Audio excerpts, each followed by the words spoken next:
Do you watch TV and relax? You have shows? Yeah, generally speaking. I mean, the vast majority of the shows that we watch are the shows that I prefer to watch involve like nature. Like people in, like I watch Alone. Love Alone. Love Alone. Love.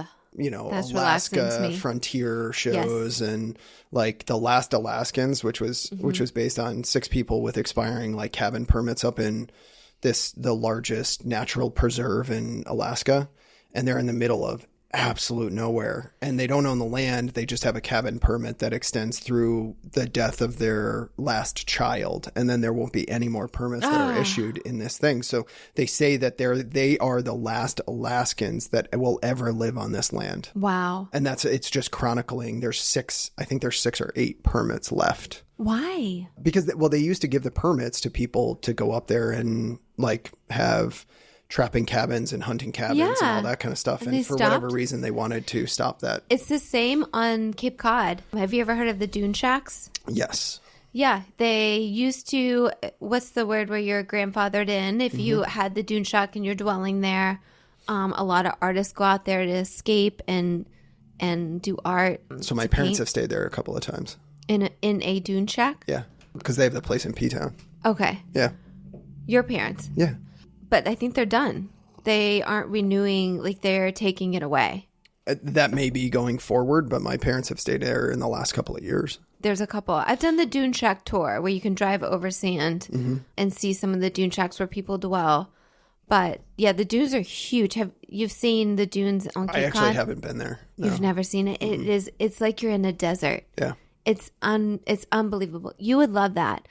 You can drive over sand to the tip of the Cape in Provincetown, and it's like there's no one for miles. Yeah. Just sand and then eventually ocean, blue skies. It feels so relaxing. Yeah, you would love it. That's my sort of place. You would love it. You should definitely do that this summer. But yeah, Downton Abbey, when Paul hears that soundtrack going, he's like, oh dear. That's funny. Anyways, that's enough of the chitty chat. Chitty chat. All right, so what are we talking about today? Today. So over the weekend, the question was, I was talking about work, and, you know, I do the media here at a real estate office for you. And my brother-in-law asked me, he was like, I mean, do you think agents are going to be around in the next 5 years? And like, we can all just look for our houses on Zillow. What's to stop me from finding my house on Zillow and just doing it myself? And, you know, avoiding the 2.5%, the 5% total of the transaction. Like, do you think agents are going to be like around, relevant? And I was like, yeah, of course. They do so much work. They, you know, and I started backing it because of what I've seen in the office. Sure. And he was like, oh yeah, you've got a lot of good answers. But then it just made me think, I'm sure so many people, that thought runs across their head or across their mind when they're thinking about listing or looking out to buy or moving is, I wonder if I could do it myself. Do I really need an agent? Do I really need to pay that? And my answer is yes. And I know your answer is yes as well. And I just thought it would be an interesting question to bring to the table. Well, yeah. I mean, my answer is yes. I think that most buyers and sellers are in a much better position to have their goals accomplished with a real estate agent than if they did it on their own. But in no uncertain terms, I mean, like a seller right now, they can put their house on the market. They can darn near put a for sale sign from Home Depot in their lawn at the end of their driveway. We've all seen it. And they can sell their property within 24 hours. So that's not a question. Oh. But listen, it's not a question of whether you could or couldn't sell your home right now. There is such a lack of inventory, at least up here in the Northeast. And again, this isn't the same across the country, but because of the lack of inventory, you could put a sign in your front yard. You could offer no commission to a buyer's agent, and you could sell your property yourself. It's not a question of whether you could or couldn't sell the home. It's whether hiring an agent more than makes up for the commission that they charge. So if the average agent, you know, between the buyer's agent and the seller's agent pays, let's say, between 4 and 6%, depending on the quality of the agents that you choose to work with, then the question is, if I sold my home myself, could I save more than that 4 to 6%? And then am I willing to do that and all of the work that the 4 to 6%? Because even if you net the same amount of money selling it yourself, You won't. Which typically you won't. I'm not saying it can't happen. Unless you're actually an agent yourself. Well, but even then, it's like you can make up that money, but then if you consider you're saving them money, but then you're doing all the work. Yeah. And you're taking a lot of the liability and the risk. So it's like, what is the actual benefit? Now, the NAR, the National Association of Realtors, always puts out statistics about how much less they run surveys and all that kind of stuff. And they find out sort of what the average sales price is for sale by owners and the average sale price for agent listed property. And almost every study that they run, they find that, for sale by owners will sell for between 6 and 10% less than homes that are sold by agents. I believe it. I think the push and pull of that is that's probably accurate, but you're dealing with a much smaller sample size on the for sale by owner side. You're also dealing with not apples to apples comparison. A lot of the high end real estate is sold by agents, so that's going to heavily weight it. Okay. At the end of the day, again, I think that an owner has on the sell side, an owner has an absolute option to go through it online, and technology these days makes it easier. So you can post it to a Zillow, which, by the way, is a real estate brokerage. Zillow is a platform, but it is a real estate brokerage. So even in putting your property on Zillow, not through MLS. Not through MLS. Now you can go out and like an agent can go to, there are real estate agents that will list your property on MLS for a flat fee of like $500. You do all the work and then they just get it in there for you. So you have to fill out all of the forms, all of that kind of stuff. They do nothing for you. Okay. But put it in MLS. Okay. And if you had like a brother that was an agent, they whatever could do it for is, you. yeah. So you can get it online. Okay. Right. And then get it syndicated everywhere. And then you can handle everything that comes in. But I think, again, when we talk about the current market is, you list a home, and because the inventory is so low and there's so much demand, at least up here in New England, you're going to get a lot of activity, assuming that you don't price it at a point where it's just outrageous. But then how do you evaluate if it really works out and you get 10 to 12 offers on your property? How are you going to know how to evaluate 10 to 12 offers? Which offer is the best? Which contingencies allow you to have the least amount of risk? Which real estate agents that you're working with are good to work with? Ones that, make an issue all the time? Because there are real estate agents in this market where I know if they submit an offer, it's not that I'm going to push my clients away from it, but I am going to tell them of my experience with these agents in the past. And there are agents that will get you to closing easier than other ones that involve bring in their own emotion and like crazy into the transaction. Mm-hmm. So you got a buyer and you got a seller and you got us. Everybody's calm, and then you've got this force that just comes in and makes issues where there doesn't need to be. Mm-hmm. So your responsibility then, even if the best case scenario happens, is that you're evaluating, and now you need to be the arbiter of which offer and what contingencies and how to negotiate. And that's a very nuanced sort of skill set. You're dealing with pros. And then you're negotiating. If you're negotiating against somebody like me, and that's if you only get one offer, then for between 2 and 3%, which is the list side fee far and wide, right? Between 2 and 3%, sometimes a little bit more. But now you're trying to save 2 to 3%. And even if you offer compensation to buyer's agents, just because that's a good idea, because it expands your market, now you're paying them 2 to 3%. Mm-hmm. You're saving 2 to 3% to not have a skilled person negotiate for you, do photography. It's not like putting a house online is free these days. We spend thousands of dollars to get from the start to the finish line. Tell me about that. Between photography and drone and floor plans, staging, marketing, staging, the contractors you provide, the ones that will show up, the ones that you've used and trust and do a good job. If you have somebody that's really experienced at what they do, like I run my office, I have 4, arguably 3.5 full-time employees. Mm-hmm. I have this office expense. There's, good successful real estate agents, they have that do a lot of volume, they have $250,000 to $500,000 in expenses every year. A team behind them. Yep. And so that team provides all this value. Mm-hmm. So now you're the photographer. And even if you're not, now that you're the quarterback of all of those people. Yes. And how do you know which photographer is good and which photographer is bad? And then even our staff and our team goes to the photography session to make sure that they're taking the right angles of the home and they're capturing the property in the right light. And they know what photos to use and what photos not to use. Listen, again, at the end of the day, I want to make this very, very clear. It's not a question of whether people can sell the house themselves. It's whether or buy the house themselves. Buy the house themselves. It's whether hiring the agent will actually net you more money. And even if it's nets you the same amount of money, then you actually have somebody working for you for the same amount of money. And listen, again, you can go online and there are a certain percentage of people that are just going to, it's hard for them to, if they've got $1 million home, it's hard for them to wrap their head around spending $20,000 or $30,000 to hire a listing agent. I get that. It's a lot of money. But I can promise you that the ones who are experienced, the ones that actually know what they're doing, which is a very small percentage of real estate agents, is probably only 10%. That 10% of really skilled listing agents across the United States is worth every penny. Right. They're going to bring that value.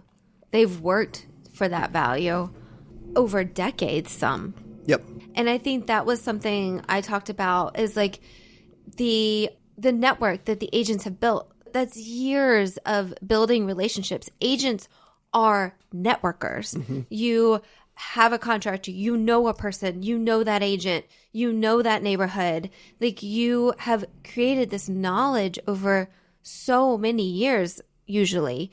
And even the new agents, that's what they're doing. They're building that. They are reaching out to people all day long. They're going and scouting. They're getting to know the neighborhood for you. They're doing all that work for you. I think the big problem is just the perception of real estate agents because of the 90% who don't do a whole lot. The low barrier to entry. There's so many. Very low barrier to entry. So you get a lot of people in the state of You get exposed to some that aren't doing anything, and then that kind of like will form your opinion sometimes. When if you really want a smooth, high quality transaction, the skilled agents will give you that. And we see that all the time, right? So we have the experience where we get through a transaction with a buyer or a seller and they come to us afterwards or during the process and they're like, my God, this is such a different experience than we had the last time with our agent from wherever they were moving from or wherever, they had. So I also want to talk about, you've said so many times, like, buying and selling a home is a transaction, but there is so much more to that. There's so much emotion that comes into this period of a couple weeks of it's not just selling your home. It's not just the numbers. It's not just hiring the contractor. It's not just getting online. It's so much emotion underneath. Well, if you look at it realistically, for 90 to 95% of people, it will be the largest financial transaction of their entire lives. They don't typically, for maybe even 99% of people, the most expensive purchase of their life is going to be their home. Yes. Like think about what else would be the most expensive purchase of their life. Yes. Right. So if 99% of the population that buys and sells real estate, that is one of, if not the largest financial transaction that they will experience in their lives, that's a big deal. On top of that, now they have to take all of their worldly possessions and pack them into boxes and get them out of their house. In addition to that, they have to allow people to come into their property where they are private and they don't want people, random strangers, and they have to allow those people to critique their home and give feedback as to why they like it or don't. It's like going on a dating app, and hearing feedback constantly about your home. So you add all of these layers on top of it. Financially, it's stressful, managing the family. Gosh, if you have kids, right? Talking to the kids about the move and dealing with keeping your house in order. And then having an agent like myself come in and say, hey, listen, here's a laundry list of things that we would suggest that you do in order to get your home to the point where we can get top dollar. And it's not necessary that you do those things. But again, if you see that hey, putting in 30 or 40 hours and spending $5,000 will actually net you $50,000 more money. Most people are compelled to do that. And that's why we offer it. Some people just decide that it's not worth it. But so you get all of this emotion. And then you haven't even, that's just getting it to market. And then you haven't even like started getting offers and dealing with the people that are making the offers and the agents that are making the offers and all those emotions. Right. Of their big purchase. Right. And then you have the property on the market and let's say, gosh, it doesn't sell. And then, we got a showing at 5:00 on Friday night. And so you clean the house all day and you get the kids out and you have to take them out to dinner. And then your agent shows up to show the property and the buyer, something happens with the buyer and they cancel and there's no showing. Yeah. And now you've spent the entire day getting your house ready. You've taken the kids out to dinner. You've disrupted your whole weekend. Yes. Your whole start to the weekend. Talk about dysregulation. Yeah. And then an offer comes in on Sunday and you've been dysregulated and kids are out of their minds and you've had to keep the house clean and you had to get out of the house for a half a day while everything gets shown. And at that point, now you're going to sit down and you're going to evaluate what offers out of 10 are the most valuable to you and evaluate contingencies and structures of contracts and timelines and evaluate pre-approvals from different sources. What I have recognized over time is that the value, because there's a lot of things that if you look at top agent teams, that the lead agent takes off of their plate. I don't do photography. I don't do staging. I don't write the MLS. I don't do the advertising or marketing from the standpoint of all the automation that gets done. I don't deal with contracts. Once they're signed, I don't deal with them again. I don't deal with creating the brochures. I don't schedule inspections. But a lot of agents do all that. A lot of agents do all that. I have, and the reason that I have outsourced all of those tasks is because those are tasks that can get done better by other people, which allows me the time to deal with the important stuff. And most people look at that. What would you say the most important part of like an agent like me? What is the most important thing that I do? Your ability to get what I want, like to get your way, to get the best outcome. So most people are going to say, and that's probably on the right track, is like their ability to negotiate. Yeah. Right? I mean, to get what I want. Exactly. Yeah. To get the best outcome. That means you're the best. I think you might be the best negotiator. So that's why. And that's a large portion of our job. But a lot of negotiation revolves around understanding people and emotions and personality styles and previous relationships that were built and establishing a layer of trust prior to the actual negotiation and requesting a decision being made. So for instance, if I sit down and present to you 10 different offers and I'm telling you what to do and I'm saying, hey, listen, there's an offer for $900,000 over here. I wouldn't take it because of X, Y, and Z. I would take the 875 offer. I think it's better. If I have established a level of trust with you as the seller, you're going to have an easier time digesting the information and making a decision. But if you're questioning whether or not you trust the advice that I give you, and you have to make the decision on top of that, it's going to be really difficult for you to make a logical decision versus an emotional one. And so a lot of what I do is I establish a lot of trust because I have the time to have conversations with people and the track history of what I have performed in the past is generally a good indication of what I can do in the future. Yeah. I am much more of a guide than I am a negotiator. Like, I know the Selling Sunset shows, they show like hardcore negotiation between agents and it's like, no, counter at this. Yeah. And, like, well, my client's never going to take that. I've never said my client's never going to take that. I don't know. I'm going to present it to them. Hey, listen, you want to put an offer on the table? Let's get it in front of the seller. I think there are things that you could do to improve the likelihood that it will be accepted well. But I don't know. I'm not making that decision. I'm not a decision maker. And for the buyer's agent too, I've seen this in the office. I mean, you may represent a buyer for 2 years and spend countless weekends with them looking at homes and nights away from your family looking at homes to help them find the right house. And that has value. And they do so much work to get that 2 to 3%. Do you think people think, well, like if a home is sold for $1 million versus a $500,000 home, but the percentage is still there, is the $1 million listing really that much more work for that percentage? Should it be like a blanket number? Or yeah, flat fee. I think that there will be, there'll be some agents that come in. There are now that do flat fee brokerage. Okay.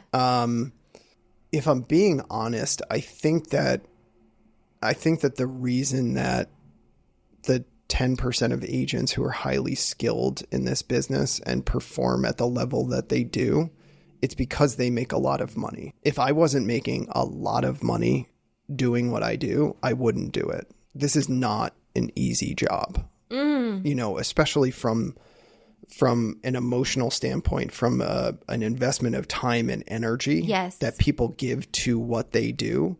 Like it's hard to describe, for folks who don't run small businesses or even small sales businesses, which is what we do. Mm-hmm. It's hard to describe the level of commitment you have to give of your life, like what percentage of your life you have to be involved in this. Not even just the physical, the mental load that you carry per transaction. Well, I mean, everybody's emotional. So you're having a conversation on a Thursday night at 6:00 about a negotiation or a home inspection issue or something like that. And then you have to walk away from your family. You have to have that conversation. You have to absorb all of the emotion that your client is giving you. They're freaking out. They're upset. I've never rarely hear my husband yell, except when we bought houses. Yeah, or bought a house. And then you thought he was going to have a heart attack. And then you have to go and have a discussion with an agent whose sole job it is to fight for the best interests of their clients. So now you have to try to articulate in a way that's going to be not only understood by the agent, but then be able to have them properly relay the message to their clients. In a controlled. And then as soon as you hang up that phone, you have to go back and just deal with your wife and kids. Go right back into your husband it. Potentially go back into a situation where now you've walked away from dinner or an activity and the kids are going crazy in the background. So the energy changed. And then your wife is upset that like you walked away from the conversation. And even if they understand, like the spouse of a real estate agent, it's a learning process to be that person too. Mm-hmm. Because at the beginning, if you jump into, like, if you are somebody who, like, as a really successful real estate agent, let's say you go through a divorce and you're meeting new people, that's that's a culture shock to understand like what that person does. And it's nights and it's weekends. And we all see these memes online about people working with their laptop on the beach, but I have worked on the laptop on the beach. I have had conversations on vacations sitting there watching my kids play in the ocean instead of being fully invested in that experience. Yeah. I am servicing my clients because at the moment that a client is going through that is the most important thing that is going on in their entire lives. And so to a certain extent, they want it to be the most important thing to you, to me. And it's taken a long time for me to be able to separate that. Now, I've gotten very good over time about being able to have those emotional conversations and put that aside and then just get right back into it. But when I say that, it just illustrates that, again, the 10% that are actually like really good agents, they give virtually almost all of their life to this job, to getting to that level, to be able to make sure that high stakes $1.5 million transaction goes through. And it's not even worked to get there. Yeah. So I think that it's not even so much that the $1.5 million transaction goes through. It's being of service and guiding your clients to the best outcome. And sometimes that outcome is that the transaction doesn't go through because it's not worth the risk or you're not getting appropriate value for what you're doing. And that can also be difficult because if you're 2 weeks away from a closing that you're going to make $20,000 or $30,000 and you're a newer agent or you're an experienced agent and you need that money, like, again, getting over the hurdle of being able to give advice and guidance without your own personal feelings involved, that's a really hard thing too. Yeah. So totally makes sense to me, that answer. And it's just, I think something that people just, the thought kind of floats in and they're not sure the answer and then it floats out. But it's something people think about when they are looking to think about moving or buying, selling, or just like talking to friends about it even. That are questioning it as well. Well, and again, I don't want to give the impression that they shouldn't have that conversation. I think it's really good to have that conversation about whether or not the agent that they choose to hire is worth the value that they're willing to give up, right? So if you're giving it's up to the agent to make that value known. Yeah. And your value is going to be different than an agent that's just starting out, but they're both it's all valuable. There's a lot of different ways, and I'm not suggesting that an individual agent who takes care of all of the responsibilities and does everything that they can't have as much value as I have. I've chosen to go in a particular direction in order to help more people. But in no uncertain terms, if it was just me producing 60 or 70, 80 transactions per year with no staff or no help, the amount of attention that I could give my clients would be next to nothing. Yes. It would just be like processing transactions. Yeah. And so when you talk about like, will we have jobs in the future? I do want to talk about the future. Yeah, I do think that there is going to be a shift in the way that the value is relayed. And I don't really know how much compensation is going to be given in return for the value that we can provide. I think that that's going to work itself out.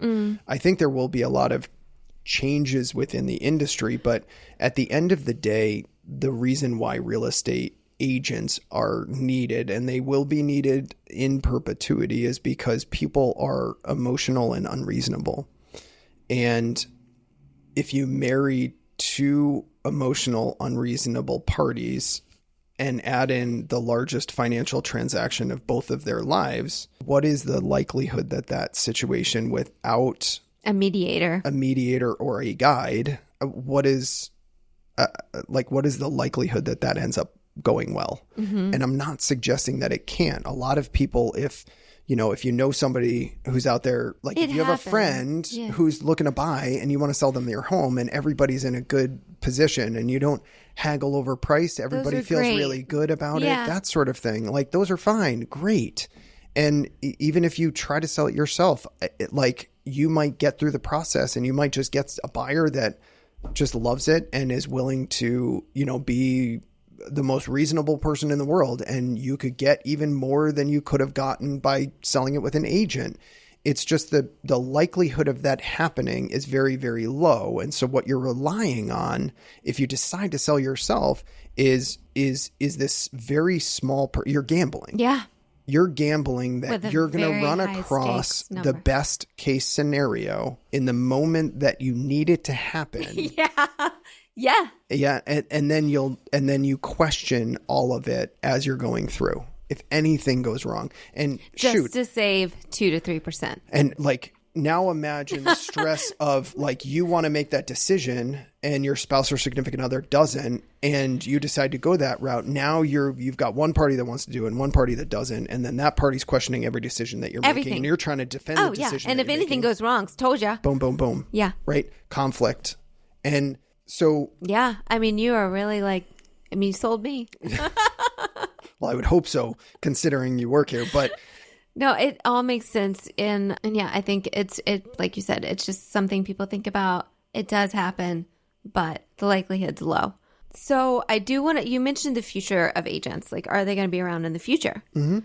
And I think that's the other piece of the argument, of the question about agents, is with information at our fingertips at all times.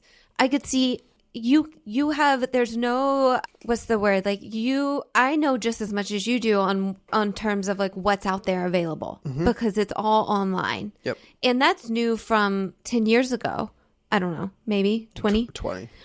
Yeah. And it's just going to get more and more and more available. The buyers and the sellers are going to be more educated, and things that you do, processes with AI is going to take away more of the work you do. And that's true for everybody, but it's definitely true for agents with that. So I think in the future, it's going to be more of a skill-based economy. Like, what's your skill? And it needs to be a true to you. Well, that goes for sort of any technology time. If you look back at, and for those who know me know that my mother's been in real estate, I don't know, 25, 30 years. And so I remember a time where we would go into the office, and the way that you would search for a home is you would meet with a real estate agent, and they would have literally a 3-ring binder. And once a week they would get MLS listings delivered to the office. There was no online presence. And so what you would do is you would come into the office, and the agent would sit next to you, and they would flip through the listings that are available in the town. And there was one photo, and then there was some information on it.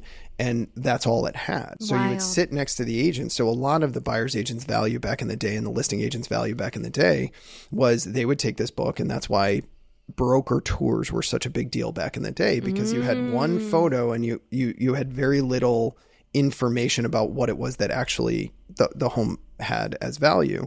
And so the agents would go out on a Thursday caravan, and they'd go see 12 or 13, 15 houses. And then they would be able to walk through the property so that when the buyer sat down in their office, they can say, I've been there. I've been there. This is, or it used to be a large percentage of a buyer agent's job back in the day was to understand what their client was looking for and make suggestions of the homes, because going through this book was really difficult. So every week, the agent would flip through and go, oh, that's great for Biddy Lou and John, right? Or that's great for Lauren. And they would reach out and say, hey, listen, these are the new listings that came on the market this week. I haven't been in this one, or I just went through this tour on Thursday. I know we were concerned about this, that, or the other thing based on the listing sheet, but it's way better in person than it sort of appears. The agent was automatically the expert, and they had control of the information. And now everybody's an expert. Buyers have access to all of the information about the property.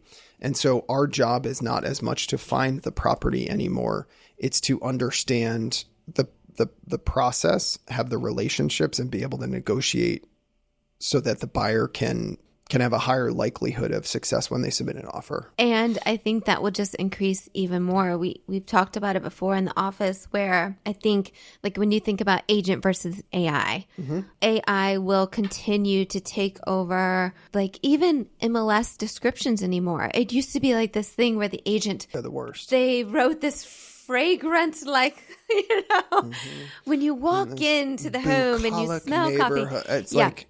So that's even being eliminated, that skill of an agent to present a beautiful MLS listing. Like, now it's just AI writes it for you. I haven't wrote like listing remarks in, I don't know, probably 6 or 7 years. And you never will again, because even the people that are skilled at it don't do it anymore because AI does it. And I know there's this big pushback. Well, it's not the same, but it will just get better. It'll just get better. So I think when you talk about AI, I think what AI will do is it will automate a lot of the tasks that now an agent does that takes up a lot of their time, and or that top agents like me hire people to do. Like, again, it's not a real skilled activity. Like writing listing remarks, that can get automated. Creating brochures, even we're starting to see that. Even like the technology of virtual tours is going to increase, so that you might be able to put on a pair of VR headsets and walk through any property, walk around the outside, sort of be in there and look anywhere that you want, and sort of zoom in and walk up to a property. Wild, because I mean that is, as a photographer, like the photos will probably be a thing of the past. Because people will want to go in and just look. But then that's insane amount of pressure on the person living in the home They might, with AI someday, they might be able to live in the home for a week before they actually purchase it. It's going to be wild. And I think, and it's going to be, we have no idea where we're headed. But right now, yes, some of the tasks, if we were to speak in 5 to 10 years, I think some of the tasks will be auto-generated and removed from the agent. But those are just like generalized values. Well, if you go back to the actual value that an agent provides to their clients, again, I think what it's going to do is it's going to potentially reduce the number of real estate agents in the business, which I think is necessary for that are doing those generalized. Yeah, for the ones that just are just opening the doors and aren't really committed to providing quality customer service and really growing and learning the business more. Yes. I think those agents will slowly sort of get out of the business. Yes. I think then the value that an agent will provide will become more defined as I believe an agent's value. So it's not as much doing the paperwork and even doing the research on the evaluation of comps. Like there will eventually be a situation where MLS will feed directly into AI and it will have used predictive indexes based on a lot of different algorithms that will provide, a much more clearer picture on the value range of a particular property, right? So even stuff like that will start to get eliminated from an agent's repertoire. And perhaps at that point, there will be less value to an agent and the percentages or the compensation of an agent will go down, but the number of activities that they do will go down as well.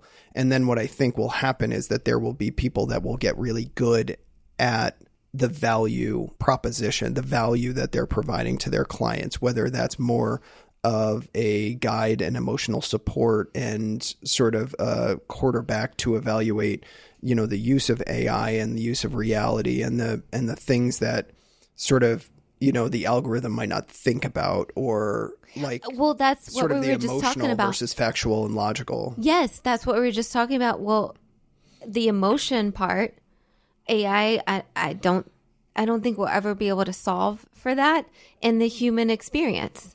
So you're never going to be able to replace that.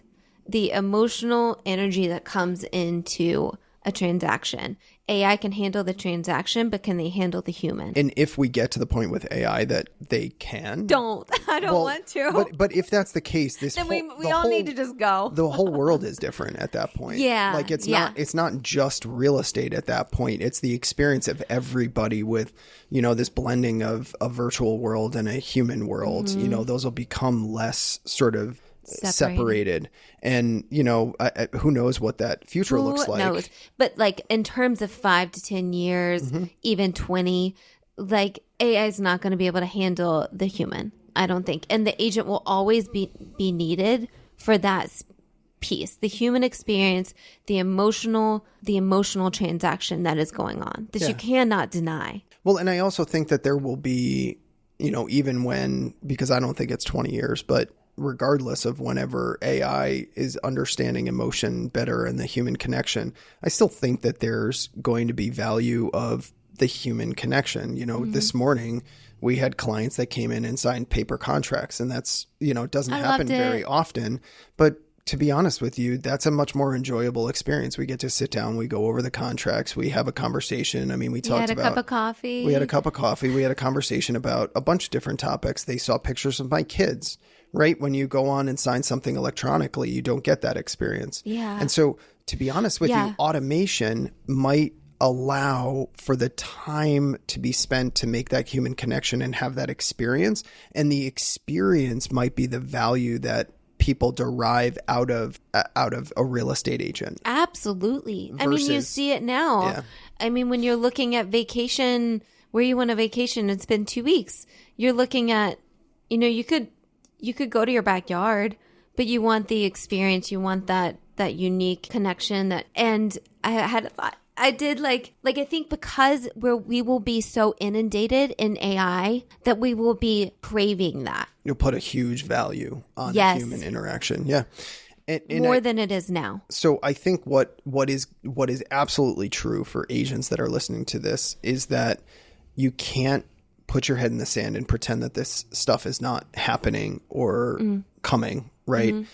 But I think it's all that much more imperative that real estate agents are flexible and willing to, I think there's an equal amount of time for successful real estate agents to put their head down and get work done and then pick their head up and realize what's going on and be able to pivot and make decisions and say, hey, listen, this is something that has worked really well for me for a very long time, but the future, it is not going to. So I need to devote a certain amount of attention to this angle or this way in order for me to sort of move in the direction that that consumers are seeing value.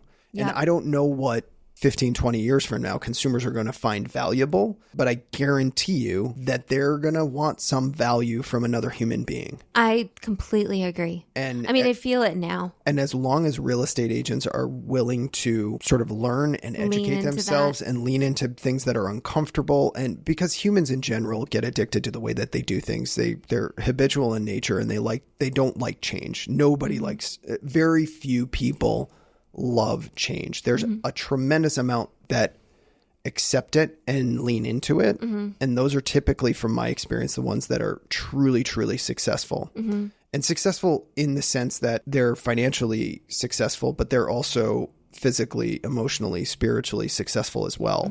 Because you can sort of never lean into discomfort and you can make a ton of money.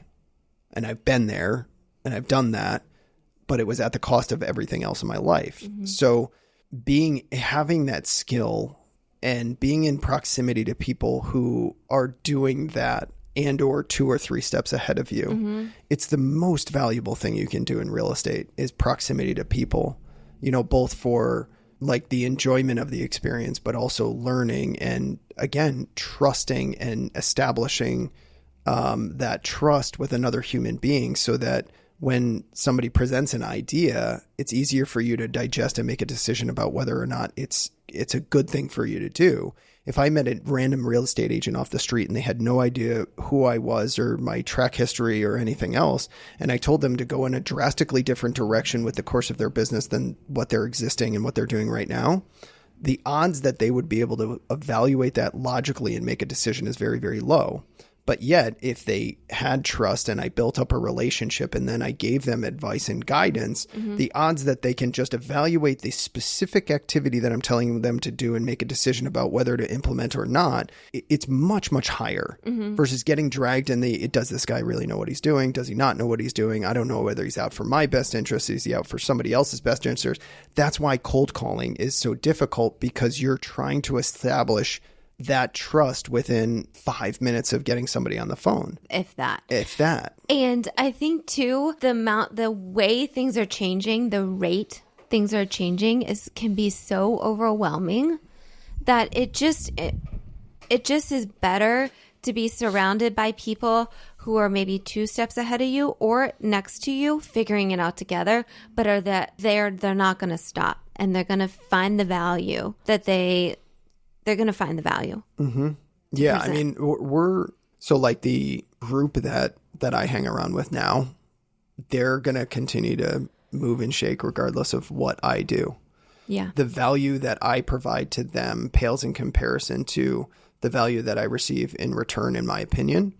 And there was somebody that said something, I'm going to try to think of it and articulate it properly, but it was like, partnering with, he said it to me and he said, in terms of like partnering with other people, but he said partnering with me is not going to drastically affect my life one way or the other, but but from your perspective to mine, it could drastically change the trajectory of your life, because I do believe that people are potentially one relationship away from drastically changing the trajectory of their family tree. Like if you meet the right person and get in proximity with the right person, the sky's the limit. I mean, I see that happen all the time. It's like people are just kind of floating along and then they get next to somebody who is just a force, right? Yeah. A person that just exudes this encouragement and enthusiasm and like spirit and energy that is so powerful that people get around them, and it's hard not to. It's like people will go in one direction or the other. Either they'll see it and they love it and it just makes a lot of sense, and then their life takes off, or it makes them so wildly uncomfortable that they shy away from it and then they just disappear. And it's because it's almost so powerful that you have to be able to handle it. Yeah. And I think personally, like life feels like that force sometimes. Mm-hmm. And when you're just floating along, you will get tossed. And so to be able to find someone that is an equal force against the life force that's coming at you feels like a strengthening, it's just making you stronger. Well, it's a community. And I think that that's what's gotten lost over the past, whatever time period, 10, 15, 20 years. Since social media. I mean, and it's just going to get more. Like we were just saying with AI. Here's the positive thing, though. I think that the implementation of AI will give us time back. And with that time, I think that there will be a stronger desire to make like meaningful connections with other human beings. If we can get rid of, like, imagine if you don't need to go to the grocery store, like to be able to not have to do those tasks. If you can hop in the car and the car drives you, so you can just sit in a seat. Yeah. Like, so future cars are going to be going forward, but there's going to be like two people looking backwards, two people looking forwards. And instead of spending an hour driving and looking straight ahead, maybe depending on car sickness, but car sickness, again, is one of those things that they'll probably figure out how deep. to. But I'm saying then you spend, instead of driving, I know you're going to JP, that's going to be what, a 6-hour drive? It's going to be a lot. Yeah. So it's 6 hours. Huge investment. Imagine spending 6 hours in a car, like all of a sudden you're turning around and you're playing board games with your kids for 6 hours. I know. Right? Like, I agree. And I think about refrigeration of food. That invention all of a sudden freed up so much time, and creativity, self-development came out of it, and the human experience was enhanced. Yep. And I think that the same is going to happen. So AI is overwhelming and everyone's like, am I going to lose a job? But you're just going to find something that you didn't know existed in yourself. So I think it's going to free up the time. And that's been the biggest thing that I've learned over the years, now that I'm starting to pull back on, a lot of the activities that I did, and I have support in everywhere that I now that I have earned some of my time back. Yes. And I've devoted that time to looking within, right? Spiritually, emotionally, physically, mentally, that has become exponentially more important, the human connection. And I used to just run on this idea that I didn't really like people, that I didn't want interactions. And that was a story that I was telling myself because I wanted to stay as busy as possible and continue to build. Well, once I got done building and I took a look around, and fortunately with proximity to great people, Aaron Novello specifically, I was able to start to look within and find out what really matters. Yeah, and human connection. And human connection came to the top. And I have created such connections with human beings over the past 4 years that I never would have expected. Without your time back. And that was because I had time. And so if AI solves time issue for certain people, or for everyone in general, I think that with that time, you'll have the decision on whether or not you want to invest that into human connection. And I think that if the majority of people do, I think our planet is going to be a lot better off. And who knows if that human connection is going to be, partially in a virtual space and partially in a human space. I think that there's going to be, if you live in another part of the country, but we could sit down and have this conversation as if, like, I have context in now that you're not sitting there. Yeah. But we're actually sitting there. That human connection is better than looking at a screen on Zoom. Absolutely. Right? So we can be scared of the technology. Yes. And because we just don't understand it. Because we don't understand it. I know. Or we can look at, you could be scared of refrigerating your food. It was fine. Right? Yeah. And I think that with enough people now paying attention to it, and open AI sourcing and, all of that kind of stuff. The even playing field. If we can even out the playing field, it's going to be like any other technology and advancement in human history, where if it's applied appropriately, which is the big question, and who knows whether, what will happen with that. But that's, for me, as a 43-year-old real estate agent in Mansfield, Massachusetts, I have zero control over that. Yeah. So, and that's why you're so great, is because you've just, I'm going to let go. I'm letting go, right? Yeah. I'm going to enjoy the moment that I'm in and lean into discomfort, because I want to continue to grow. I have noticed that the growth that I have made over the past 4 years by leaning into things that are uncomfortable and not staying in a space where it accomplishes certain societal goals about making money or being the fittest person that I can be, or whatever that goal or objective that I was obsessed about, letting go of sort of a certain amount of control and having the time to evaluate that, and then lean into things that I'm uncomfortable with and trying new things and letting things that I'm really comfortable with go in order to free up time to try something new or lean into something else. I think that those things are really valuable, and hopefully people through AI will have more time, but also through partnership with us, real estate specifically, will start to have more time and have more growth so that they can just continue to be a better person, better life, better experience. Mm-hmm. You only get one. Yep. Apparently. Who knows? Who knows? Well, I think that's just like a perfect way to wrap up this really interesting conversation. It was great. Yeah. I loved the first part. Love the second part even more. Nice. So we'll talk soon. That's always the goal. All right. Thanks for following along. Thanks, Ben. See ya.